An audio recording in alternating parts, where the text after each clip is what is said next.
এই টিনা, এই মিনা, ওঠ, সকাল হয়ে গেছে। আর কতক্ষণ ঘুমোবি? তাড়াতাড়ি উঠে পড়, পড়তে যেতে হবে তো। আবার সংসারের কত কাজও আছে, একটু একটু হাতে করে দিতে পারিস তো? তোর দিদি আর একা কত কাজ করবে?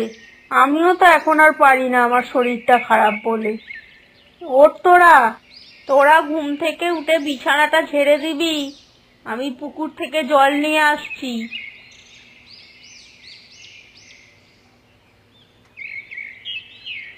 তুমি আবার এত কষ্ট করে জল নিতে আসলে কেন? আমাকে বললেই তো আমি জল নিয়ে চলে যেতাম।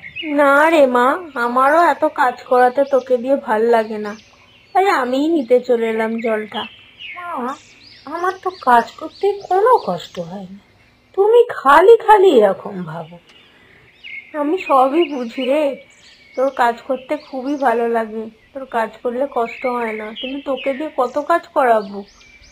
তুই কত ভালো, আর তোর বন্ধুটা হয়েছে দেখ, কুড়ের গাছ একদম। দেখবে মা, ওরা একদিন ওদের ভুল ঠিক বুঝতে পারবে। তুমি যাও মা, বাড়ির মধ্যে যাও, আমি আসছি।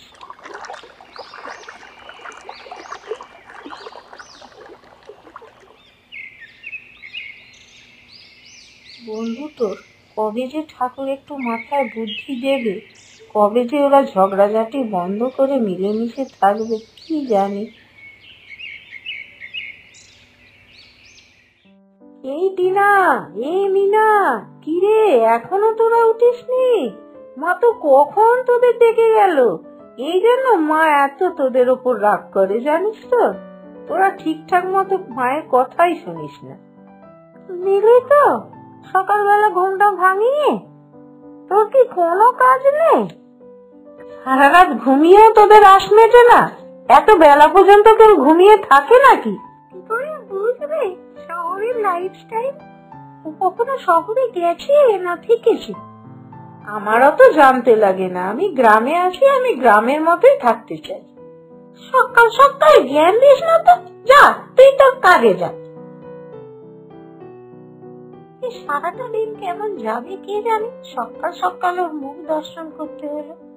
ও যা হবে হবে, চ একটু খেয়ে আসি, খিদে পেয়ে গেছে। তুই এত খাই খাই করিস কেন বলতো? বেশি খেলে মোটা হয়ে যাবি না? তোর দিকে তাহলে কেউ তাকাবে নাকি? তা তুই ঠিকই বলেছিস, চ চ এখন বাইরে যাই, নাহলে মা আবার বকবে। তাড়াতাড়ি চ।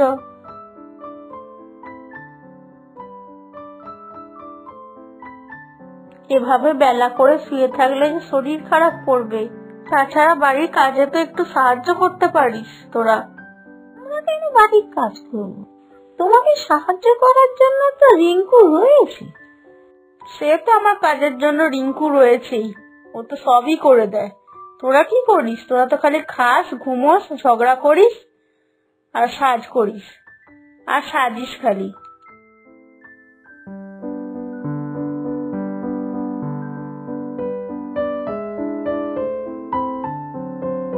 কি খবর দাদা?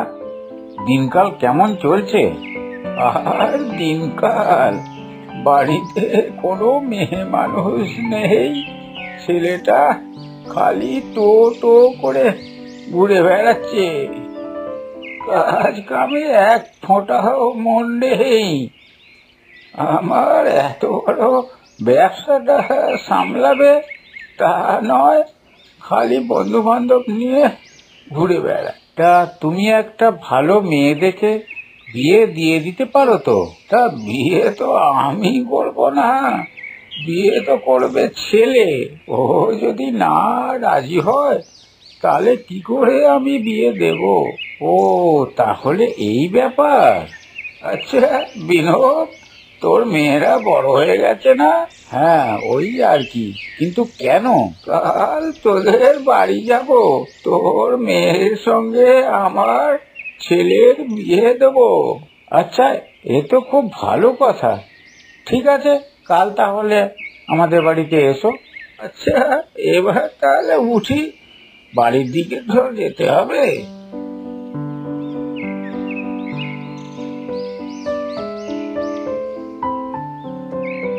চলে এসেছো বাবা? হ্যাঁ রে মা, চলে এলাম। টিনা আর মিনাকে একটু ডাকতো দেখি। কি গো, তুমি ব্যাগের ভেতরে করে কি নিয়ে আসলে?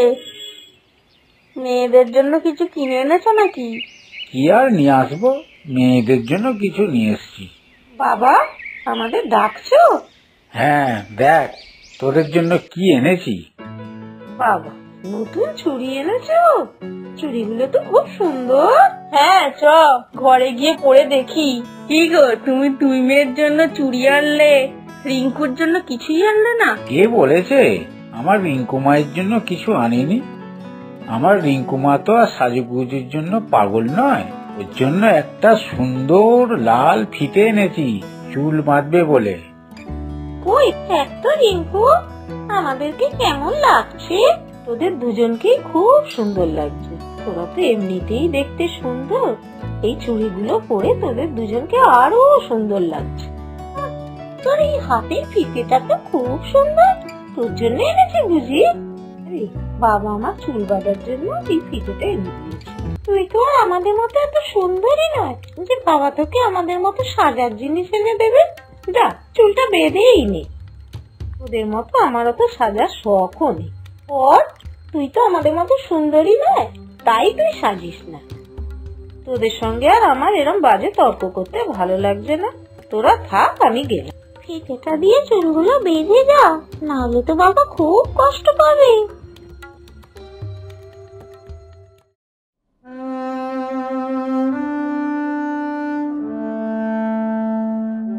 আজ আমায় দেখতে সুন্দর নয় বলে ওরা আমার সাথে এরকম করে। কেন যে আমাকে এত খারাপ দেখতে হলো? কিরে রিঙ্কু, এত কাঁদছিস কেন? কে কি বললো তোকে? ওরা তো সব সময় আমায় এমন করে বলে, কিন্তু আমি ওদের কথা কিছুই মনে করি না।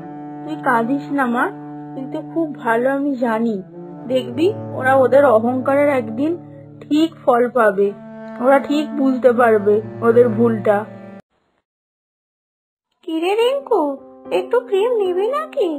না, আমি সারা জীবন কিছু মুখে মাখলাম না, আর এখন কি করতে মাখ? আমার ওসব কিছু লাগবে না। নে না, একটু নিয়েই দেখ না। আচ্ছা দে, তোরা এত করে যেখানে বলছিস, একটু মেখেই দেখি কেমন লাগে।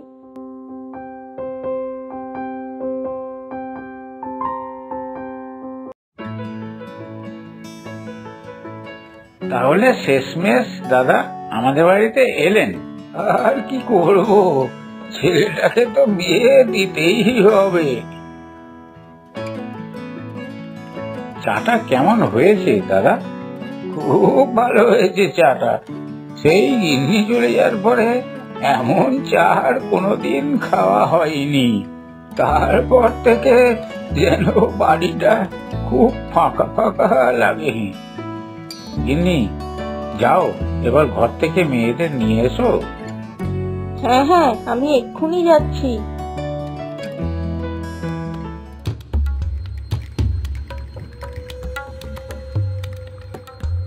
একি, তোর মুখের এরকম অবস্থা হলো কেন? কি করে হলো এসব?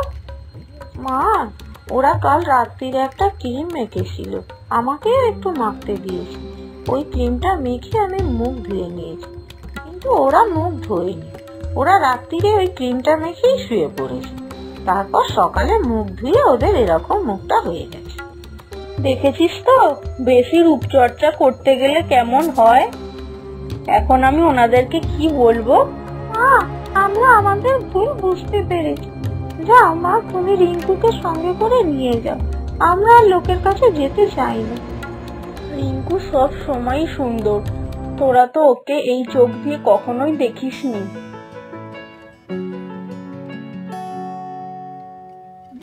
বাবা, কি ভারী মিষ্টি মুখখানা, আমার খুব পছন্দ হয়েছে। সত্যি বলছো দাদা? তোমার ছেলে যদি পছন্দ না করে? আরে, ছেলের বাপ যখন পছন্দ করেছে, ছেলে কেন করবে না? আলবাত করবে। তুই বিয়ের আয়োজন শুরু করে দে একটা ভালো দিনক্ষণ দেখে। ঠিক আছে দাদা, তাই হবে। তা মা, রান্না বান্না কাজকর্ম ঠিকঠাক করতে পারবে তো? তার বলতে দাদা, ও তো প্রায় সব কাজই করে বাড়ির। আমার সব কাজেই তো ও সাহায্য করে। ও সব কাজ পারে বাড়ির। আমি ওকে সব কাজ শিখিয়েছি। বাহ, খুব ভালো তো। তাহলে এবার আমি চলি। হ্যাঁ, কি গিন্নি, বললাম না আমার রিঙ্কু মায়ের কপালটা খুব ভালো। দেখেছিস তোরা তোরা যে রূপ নিয়ে অহংকার করতিস তা আজ কি হলো।